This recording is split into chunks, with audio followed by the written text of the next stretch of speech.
Welcome back to my YouTube channel. Make sure to like and subscribe to the channel for more interesting stories like these. Now, let's get into today's story video. My vile ex-wife. I divorced my ex-wife more than 5 years ago because she had cheated on me on a regular basis with at least 13 different men and 2 women. As background, my ex-husband and I were swingers until the last year of our marriage. To give you some perspective, when I realized things had gone out of hand, I informed her I'd had enough of swapping partners. Unfortunately, she didn't agree and continued to meet up with guys behind my back. During the 6 months leading up to our divorce, my oldest child was diagnosed with a life-threatening condition. I will not go into details in order to preserve my identity.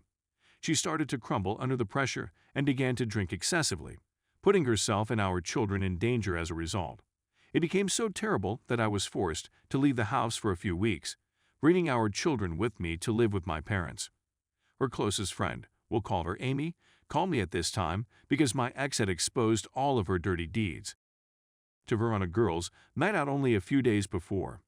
During the course of her pregnancy, she confessed to sleeping with a new guy every night and getting inebriated. She also told Amy that she had left our 3- and 4-year-old children alone at home for one night a month earlier in order to meet a guy, and that she had done so in order to meet a man. The rumor was that my ex-girlfriend was planning to file for divorce once she had sucked some more money from me while living rent-free in my home, according to Amy. It was at this point that Amy and I both agreed it was time to bring a halt to the relationship. Her staying with me was a source of frustration for her since she loathed me and couldn't go out and play around with her posse of desperate boys.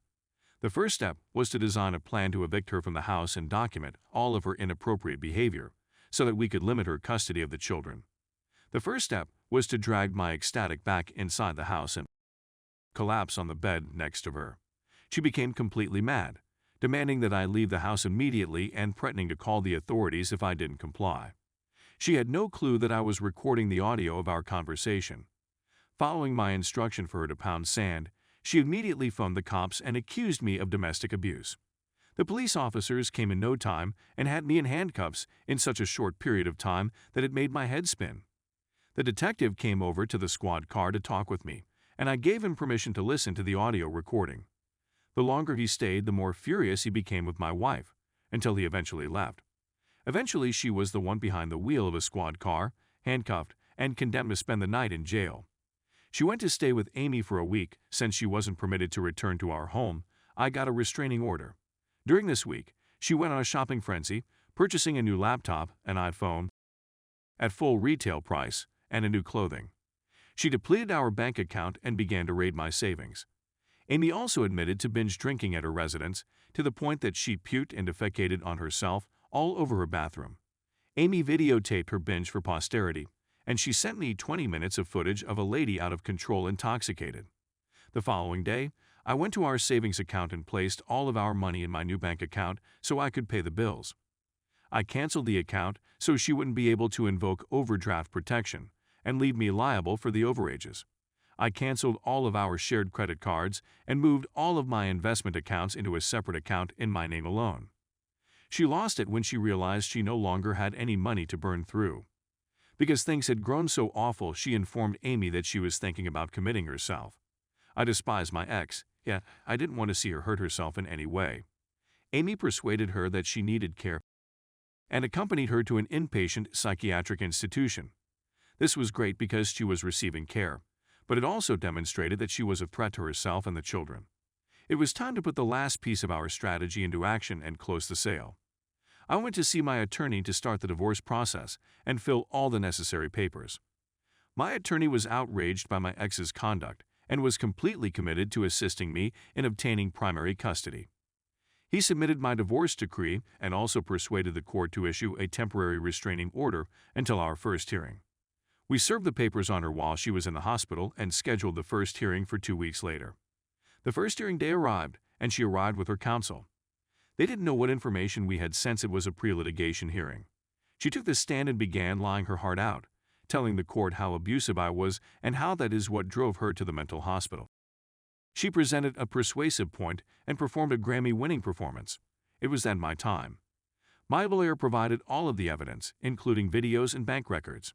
The turning point came when my attorney summoned Amy to the stand to testify. She narrated a horrific tale of a neglected mother who was absolutely out of control. A tale of a mother who was struggling with drug usage that was only getting worse. My ex couldn't keep her mouth shut the whole time Amy was on the stand. She made her attorney appear like since all of her falsehoods were now revealed and contradicted what she had told him. When the dust cleared, I was granted exclusive custody, and she was granted supervised visits until she completed rehab and received more therapy. We swiftly reached an out-of-court settlement, agreeing to a progressive visitation schedule as she completed treatment and mental health therapy. I received the home after giving her a piece of the equity. I kept all of my financial accounts, and I get to see my kids around 80% of the time. She was able to spend the following 2.5 years living with her mother and bouncing from job to job. Life is very wonderful 5 years later, and it's much better knowing she's no longer my concern. Story 2. I, 30 male, finally got truth and pried out confessions from my wife, 30 female of 5 years, that she's been having an affair for months. Despite the fact that this is still a throwaway, please read the previous post for background. My wife finally opened up to me about some of the facts of our lives last night. As soon as she arrived in town for a bridal shower last weekend, I made it clear to her that she was not permitted to drink alone with her friend back home in the South. We recently moved up north. She proceeded to tell me about her weekend activities, all of which were perfectly innocent. It was suggested that I get in touch with the dude's girlfriend. Though I was apprehensive about doing it at first, I'm quite glad I did it. I questioned as to whether she had ever had any reservations about these two. Yes, she acknowledges that they have spoken about it, but he maintains that they are only good friends. She voiced her dissatisfaction with my wife's decision to spend the weekend at his residence. What the hell happened? What the hell happened? After that, I confronted my wife, who continued to spread the same lies.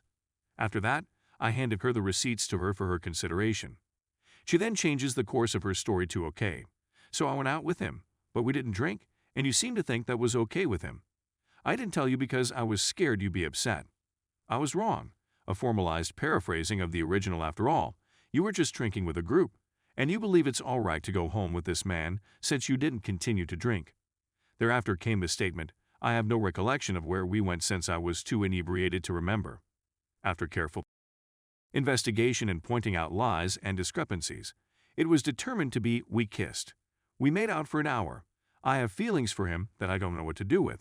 And we kissed back in November, as well are all phrases used to describe their relationship. Who knows what she's still hiding, but that's all I need to know for now, thank you.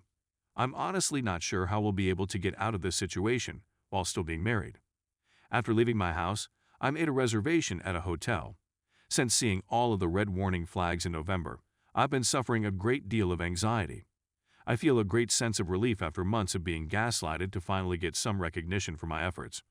It feels 100% better to inquire around and run the risk of being wrong and seeming like a jerk than it does to fall victim to gaslighting and let your mental health to be torn apart in the process.